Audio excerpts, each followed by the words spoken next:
Hello my dear friend, you are welcome to electrical machine second video lecture. जैसा कि आप जानते हैं कि जो पहला चैप्टर है इलेक्ट्रिकल मशीन सेकेंड का थ्री फेज इंडक्शन मोटर वो समाप्ति के घड़ी पे आ चुका है, जिसमें कि हम आज पढ़ने वाले हैं 14 टॉपिक, जिसका नाम है testing of three phase induction motor, no load और ब्लॉक रोटर टेस्ट। तो चलिए विदाउट वेस्टिंग टाइम देखते हैं कि टेस्टिंग ऑफ मोटर का क्या इंपॉर्टेंस है और क्यों करते हैं। सबसे पहले देखिए testing of motor play very important role to find out. मतलब हम मोटर का टेस्ट करते हैं मोटर के परफॉर्मेंस इफ़िशियंसी को पता करने के लिए।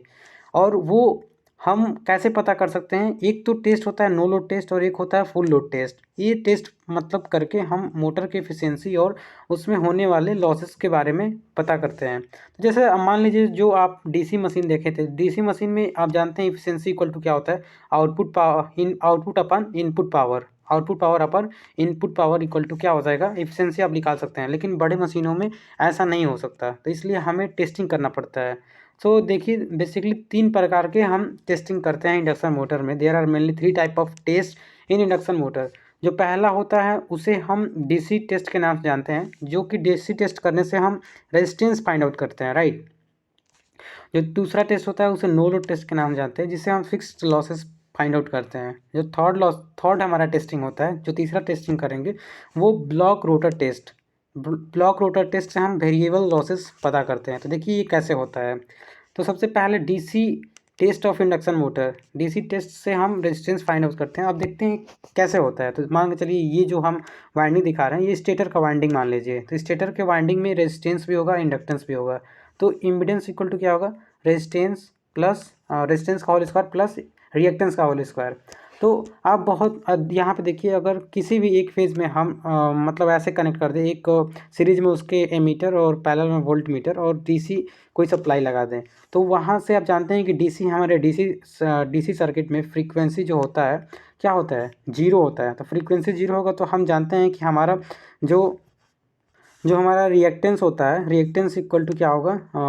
2 पाई एफ एल। तो यहाँ फ्रीक्वेंसी जीरो होगा, जिससे कि हमारा ये जो रिएक्टेंस है वो जीरो हो जाएगा, जिसके कारण केवल हमारे सर्किट में रेजिस्टेंस होगा, जिससे कि हम रेजिस्टेंस को इजीली मतलब पता लगा सकते हैं। तो ये टेस्ट से हम रेजिस्टेंस बहुत आसानी से पता लगाते हैं कि हमारे किस फेज़ में कितना रेजिस्टेंस है, राइट। थ्री फेज़ होता है इंडक्शन मोटर, तो एक एक फेज़ में हम इस मतलब डीसी सर्किट से डीसी टेस्ट से हम पता लगा सकते हैं रेजिस्टेंस। दूसरा टेस्ट होता है no load test. No load test को हम जीरो लोड टेस्ट और जीरो लोड टेस्ट या ओपन सर्किट टेस्ट भी कहते हैं। Zero load test, no load test. No load test मतलब देखिए यहाँ से आप समझिए, जैसे ये हमारा इंडक्शन मोटर हो गया। इंडक्शन मोटर जो है नो लोड, मतलब इस पर कोई लोड नहीं लगाया है और इस पे 2 वाट मीटर यूज कर रहे हैं। थ्री फेज सप्लाई है तो हम 2 वाट मीटर का यूज करके हम पावर पता लगा सकते हैं, कितना हमारा मतलब पावर लॉसेस हो रहे हैं, जो भी हो हम पता लगा सकते हैं। तो हम 2 वाट मीटर का यूज करते हैं, आपने ईआईए में पढ़ा होगा। और हम नो लोड करेंट और नो लोड वोल्टेज के लिए हम एक एमीटर और एक वोल्ट मीटर का यूज करते हैं और थ्री फेज सप्लाई देते हैं। देखिए शुरू में, और सबसे बड़ी बात इस यहाँ पे हम रेटेड वोल्टेज और रेटेड फ्रीक्वेंसी देते हैं। मतलब नो लोड टेस्ट में रेटेड, जितना रेटेड वोल्टेज होता है उतना रेटेड वोल्टेज और फ्रीक्वेंसी देते हैं। तो जो नो लोड पे हमारा ये इंडक्शन मोटर है, तो ये सिंक्रोनस स्पीड से रोटेट करेगा। क्यों? क्योंकि नो लोड पे है, कोई लोड ही नहीं है, तो हमारा रोटर जो होगा वो सिंक्रोनस स्पीड से रोटेट करेगा। तो सिंक्रोनस रोटर से स्पीड करेगा, तो यहाँ पे जो करेंट ये होगा नो लोड करेंट वो बहुत ही कम होगा। नो लोड करेंट जो होगा 20 to 30% केवल होगा, जिसके कारण जो इसमें आप जानते हैं कि कॉपर लॉसेज जो होते हैं I²R होता है, तो उसको हम नेगलेक्ट कर देते हैं। आगे आप देखेंगे, चलिए पढ़ते हैं।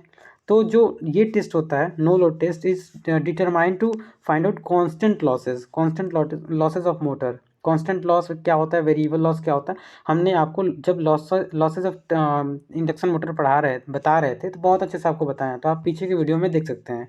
देखिए कांस्टेंट लॉसेज इक्वल टू क्या होता है? स्टेटर कोर लॉसेज, जो कोर लॉसेज स्टेटर को होता है, और मैकेनिकल लॉसेज इक्वल टू क्या होता है? हमारा कांस्टेंट लॉस। तो यहाँ पे हम कांस्टेंट लॉस को फाइंड आउट करते हैं, मतलब नो लोड टेस्ट करके। तीसरा point, stator is supply at rated voltage and rated frequency. हमने बता दिया कि इसमें रेटेड वोल्टेज और रेटेड फ्रीक्वेंसी का प्रयोग करते हैं।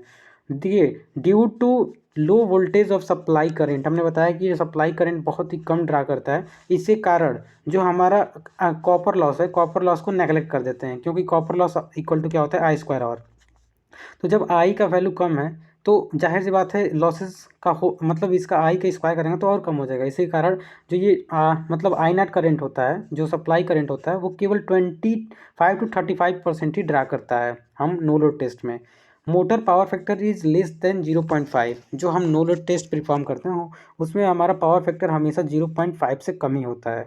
तो यहाँ से आप देखिए, जो हमारा अगर हम पावर निकालना चाहें तो आप जानते हैं कि पावर, नो लोड पे पावर निकालना चाहें तो क्या होगा, आउटपुट प्लस लॉसेस। तो आउटपुट इसमें क्या होगा, जैसे हमारा मोटर पे लोड ही कनेक्ट नहीं है, सबसे पहले कनेक्ट ही नहीं है कोई लोड, वो ओपन है, तो वहाँ पे हमें कोई आउटपुट नहीं मिला। लेकिन लॉसेस तो हो रही हैं क्योंकि रोटर रोटेट कर रहा है, उसमें स्टेटर कोर लॉसेस और कॉपर लॉसेस हो रही हैं। Copper loss, stator core losses और सॉरी, यहाँ पे देखिए ये कॉपर लॉसेस नहीं होगा, स्टेटर कोर लॉसेस और मैकेनिकल लॉसेस होगा, मैकेनिकल लॉसेस। तो ये स्टेटर कोर लॉस और मैकेनिकल लॉस होगा क्योंकि रोटर रोटेट कर रहा है, तो उससे मैकेनिकल मतलब मैकेनिकल लॉसेस, फ्रिक्शन लॉसेस और विंडेज लॉसेस होंगे। तो ये जो मेथड होता है, देखिए ये बहुत इंपॉर्टेंट है, ये मेथड जो होता है एनालिटिकल मेथड होता है, राइट। ये मेथड एनालिटिकल मेथड होता है। और अगर हम यहाँ पे एज वी नो डेट, अगर हम यहाँ पे बहुत अच्छे से आप जानते हैं कि हमारा जो पावर इक्वल टू क्या होता है, अंडर रूट 3 VL आई नाट, यहाँ पे करेंट जो होगा आई एन नाट ले लेंगे, और कॉस फाई नाट मतलब डब्ल्यू नाट अगर निकालना चाहें नो लोड पे, नो लोड पे हम पावर निकालना चाहें तो ये हमारा फार्मूला आ जाएगा। अगर पावर फैक्टर निकालना चाहें नो लोड पे, तो यहाँ से आप मल्टीप्लाई करके निकाल सकते हैं। हमारा power factor equal to W0/√3 VL, मतलब line voltage into I naught, हमारा नो लोड करेंट। और आप जानते हैं कि जो वर्किंग कंपोनेंट का करंट होता है वो I naught into cos phi naught होता है, और जो हमारा मैग्नेटाइजिंग करंट होता है वो आई नॉट, जो नो लोड करंट है, और साइन फाई नॉट होता है। तो यहाँ से रेजिस्टेंस में बहुत इजीली निकाल सकते हैं, resistance equal to VL/√3 into I omega. अगर हम रिएक्टेंस निकालना चाहें तो VL/√3 I omega, right, I mu naught, I mu, right.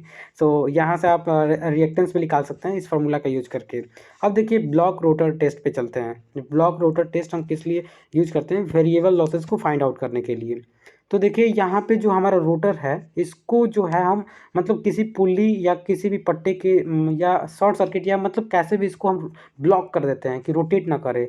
और इसमें भी 2 वाट मीटर का यूज करते हैं। और एमीटर जो होता है, जो शॉर्ट सर्किट करंट होता है उसको मेजर करने के लिए, और वोल्ट मीटर जो होता है पैरेलल में यूज़ करते हैं शॉर्ट सर्किट वोल्टेज को फाइंड आउट करने के लिए, और 3 फेज सप्लाई देते हैं। इसमें reduce voltage and reduce frequency देते हैं। आप देख सकते हैं कि यहाँ पे हमारा रोटर जो है वो ब्लॉक्ड है। अगर इसमें हम अपना फुल वोल्टेज और फुल फ्रीक्वेंसी दे तो मोटर की वाइंडिंग जलने की खतरा रहती है। तो हम ये टेस्ट को करने के लिए रिड्यूस वोल्टेज, मतलब कुछ रेटेड वोल्टेज से कम वोल्टेज देते हैं, राइट। तो यहाँ से आप देख सकते हैं कि ये जो होता है टेस्ट, हम फुल लोड कॉपर लॉस इससे हम फाइंड आउट करते हैं। और इसमें रोटर जो होता है वो ब्लॉक होता है प्रॉपर अरेंजमेंट के माध्यम से। जो स्टेटर होता है, stator is supply by reduce voltage and reduce frequency, हमने बता दिया क्यों रिड्यूस करते हैं। उसके बाद अगला नेक्स्ट पॉइंट देखते हैं, जो हमारा कोर और मैग्नेटिक लॉस होता है या मैकेनिकल लॉस होता है, वो नेगलेक्ट किया जाता है। क्यों नेगलेक्ट किया जाता है, क्योंकि इसमें जो वोल्टेज होता है और फ्रीक्वेंसी को रिड्यूस किया जाता है, और रिड्यूस करने से आप जानते हैं कि जो हमारा कोर और मैग्नेटिक लॉसेज होती हैं वो फ्लक्स, मतलब फ्लक्स जनरेट होने के कारण होती हैं। और वोल्टेज अगर कम देंगे तो वोल्टेज, जाहिर सी बात है वोल्टेज कम देंगे तो फ्लक्स कम बनेगा, फ्लक्स कम बनेगा तो हमारा जो मैग्नेटिक लॉसेज है या मैकेनिकल लॉसेज है ये कम होंगी। तो इसी कारण हम इसको नेग्लेक्ट कर लेते हैं कोर लॉसेस को इसमें रोटर ब्लॉक टेस्ट में। तो यहाँ पे टोटल लॉसेज इक्वल टू क्या आ गया, अगर हम इसको नेगलेक्ट करते हैं कोर लॉसेज को तो फुल लोड कॉपर लॉसेज। तो अगर यहाँ से हम पावर निकालना चाहें तो पावर इक्वल टू अंडर√3 VSA, मतलब short circuit voltage, short circuit current into cos phi, मतलब पावर फैक्टर शॉर्ट सर्किट का। तो शॉर्ट सर्किट का पावर फैक्टर यहाँ से हम ऐसे निकाल सकते हैं, power upon √3 voltage short circuit into current short circuit.